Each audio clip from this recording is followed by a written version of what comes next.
তো hey guys, আজ আমার সাথে কি ঘটলো সেটা জানার জন্য ভিডিওর শেষ পর্যন্ত দেখুন।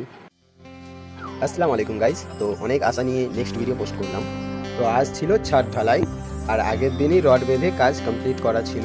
আজ হিন্দুদের বাড়িতে কাজ ছিল বলে মেশিনটাকে পুজো করে নেওয়া হলো, তারপর মেশিন চালু করে কাজ শুরু করা হলো। এদিকে আমি ভিডিও করছিলাম বলে মিস্ত্রি অনেক বকাবকি করছিল, তাও আমি কষ্ট করে ভিডিও করেছি, কিন্তু তাও তোমরা আমাকে কেউ সাপোর্ট করছো না। প্লিজ তাড়াতাড়ি ওয়ানকে কমপ্লিট করে দাও।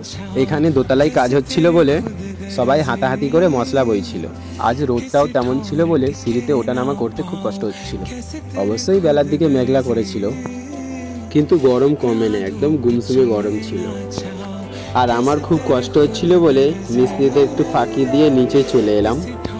কিছুক্ষণ কাজ করার পর সবাই মিলে হাত পা ধুয়ে নিয়ে টিফিন করতে বসে গেলাম, আর কিছুক্ষণ রেস্ট নিয়ে আবার মেশিন চালু করে কাজ শুরু করা হলো।